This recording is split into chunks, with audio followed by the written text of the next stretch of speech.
Honorable Marcoleta, sir. Let's put it on record. I did not use the word traitor in describing your statement that the West Philippine Sea ay kathang-isip lamang po.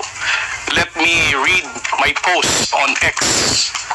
I stand by the statement of President Bongbong Marcos when he said ang West Philippine Sea ay hindi kathang-isip natin lamang. Ito ay atin, ito ay mananatiling atin hanggang nag-aalab ang diwa ng ating minamahal na bansang Pilipinas. Hearing someone claim that the West Philippine Sea is merely a fabrication of the Philippine government is a disservice and an embarrassment to their entire party, the organization he belonged to, and even their own family. How can the one face the younger generations today and tell them that our exclusive economic zone to the west of our archipelago is non-existent, effectively giving up the fight to assert their rights as Filipinos in the West Philippine Sea? Mr. Chair, sinabi ko ba na katang-isip ang West Philippine Sea?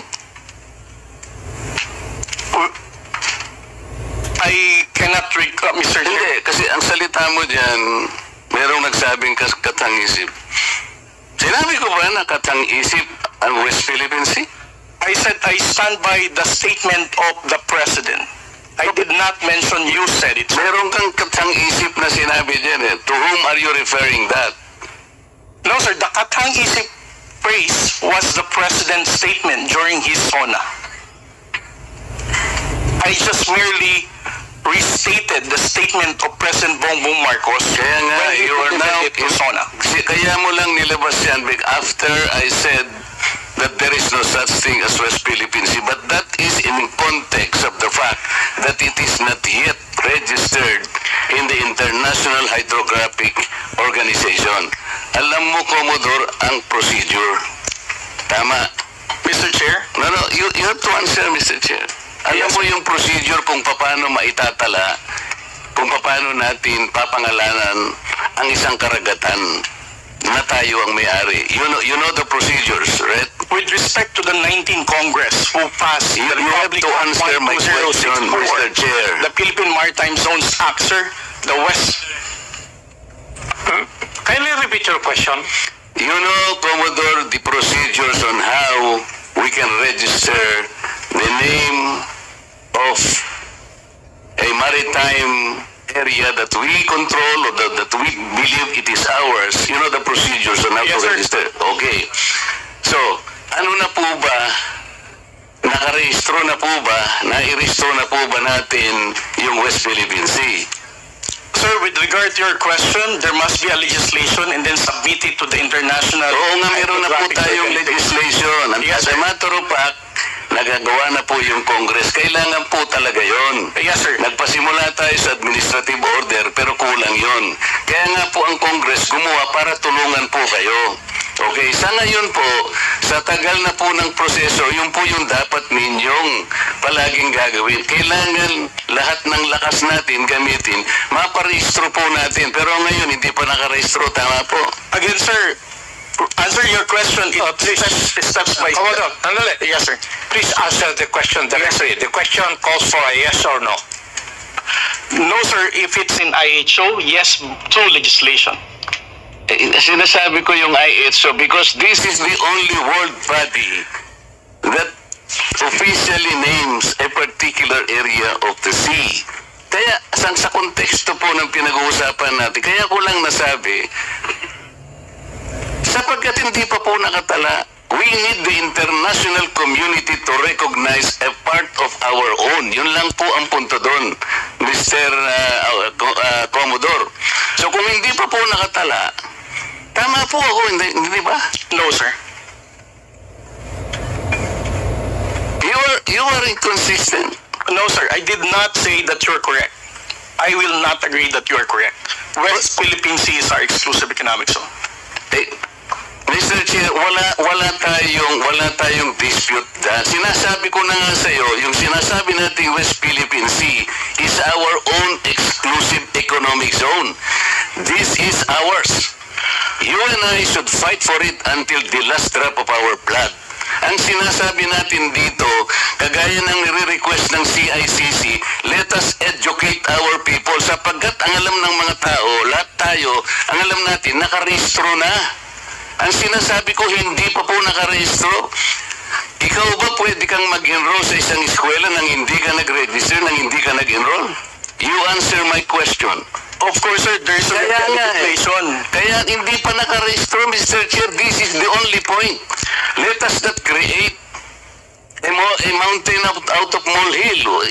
Bigla mong sasabihin, in response to what I said, tatang isip, blah blah blah, at lumabas sa traitor. Hindi ka man lang gumawa ng effort, for example, na I did not say that. Hindi mo lang sinasabi. But you know, people are bashing me. I am pro-China. When is the last time or the first time that I am pro-China? Again, Mr. Chair, I never said that you are a traitor. That is clearly posted on my Twitter. Pero hindi ka po nagbigay ng paliwanag na sinabi mo sana doon sa social media din. Bakit nyo ina-ascribe sa akin na sinabi ko na traitor si Kong Marcoleta? I did not say that. It is only now that you are explaining na wala kang sinabi. But kumalat na sa social media, kaya nga tayo nandito. These are the excesses and the abusiveness of social media, Mr. Chair. Nangyari na.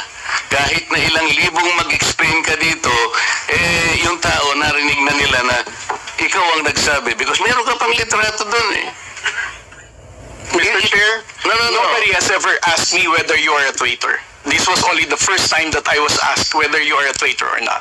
You are not even aware na sa social media sumabog yun? Nandun yung litrato mo and they claim that I am a traitor. Ngayon ka lang nagpapaliwanag na I am not a traitor. Pero nangyari na yun. Mr. Chair, I don't think that I'm under in any obligation to respond to all those social media Mr. Chair, by bloggers, social media influencers to tell them that they're wrong. Siya muna. Sabi niya wala siyang obligation. Finish your statement. Yes, sir.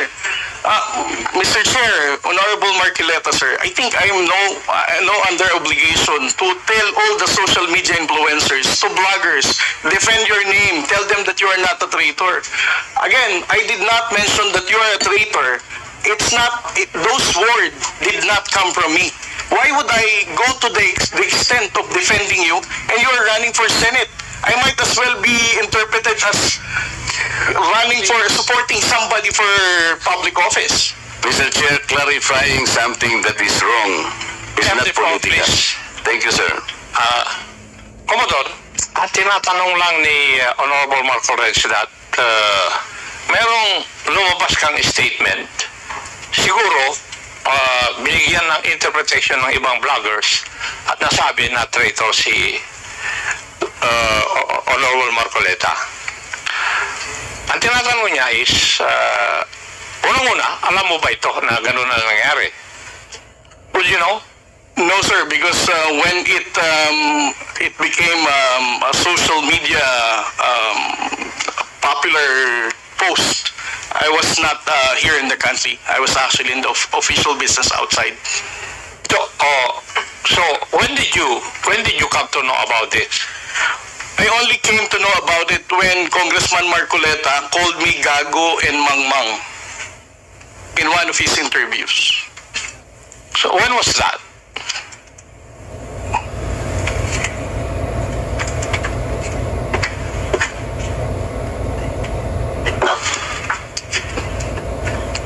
During his interview last February 10, huwag tayong magpagago at magpaka-ignorante katulad ng Commodore na yan. So, at that point in time, ang tinatanong kanina ni Honorable Marcoleta na merong misinterpretation doon sa iyong statement sa social media. Yes, sir. And you did not bother na i-correct man lang yun. Yun ang dinadrive ni Honorable Marcoleta kanina pa. Yes, sir. So, please answer that question. You did not do anything. I did not do anything, sir. Okay. Why? Why did you not do anything? It's because, sir, if I'm going to keep on defending to any, because one... No. Yeah. You are not supposed to defend me. Yes, sir. Because If it is true, Mr. Chair, that he did not call me traitor, but it continues to be there and to be consumed by the public through the social media. I think it is his responsibility to deny it if it did not come from him. That is all I was asking. And I think this is not too big for him to do. Yun lamang eh. Yeah, but he admitted that he did not do anything. Yun na nga, that's why I'm asking why is it not important to you to correct something that did not originate from you? It's because, Mr. Chair, the only time I learned about that was when I heard about your interview calling me gago and mangmang. Why would I even defend you if you're calling me gago? As a commissioned officer of the Philippine Coast Guard, being a spokesperson, calling me mangmang, not knowing what I'm saying. But actually, if you will read that context, How would I even the act defend you? of doing it is the one that is gago. Diba? Yung ganon, not necessarily the person eh. Sabi ko nga sa'yo, kung kinorek mo man lamang yun, because it continue to be there in the social media, Mr. Chair, yun ang nakakasama sapagkat people, hindi ko naman sinabi talaga yun. Mamamatay siya because it came from you. Pero pag hindi mo sinabi, at you continue to be silent, akala ng tao, sinabi mo. So that is the problem, Mr. Chair. And I think we are hearing this in order to correct the misconception and misinformation because it continues to spread. If you get the point, Commodore, Mr. Chair. Mr. Chair, again, sir, kung bakit ko po hindi binawi ay dahil nalaman ko lamang po itong balita na ito na nag-spread siya nung nagpa-interview po kayo na ginagago niyo po ako. As a human being, how would I defend somebody na ginagago po ako sa public interview? Mr. Chair, kung titingnan mo yung konteksto ng pagkakasalitaan, hindi ikaw ang ginagago. Ikaw ang ginagago. Ang sinasabi ko rito, let us defend our own nang hindi tayo nagiging gago o kaya nagiging emotional. It's actually hindi sa tao eh. Kung hindi yung act na halimbawa wala tayong ginawa o kaya sinabi natin. Kasi nagmumula ako, Mr. Jet, sa pagkakasabi na hindi man lang tinignan mabuti saan ba nang galing itong narrative. Ngayon, i-explain ko nga sa'yo, Commodore, ito yung nangyari doon sa pinagsimulan na dapat nating i-educate ang ating mga kababayan. Yun ang pinagmulan nun.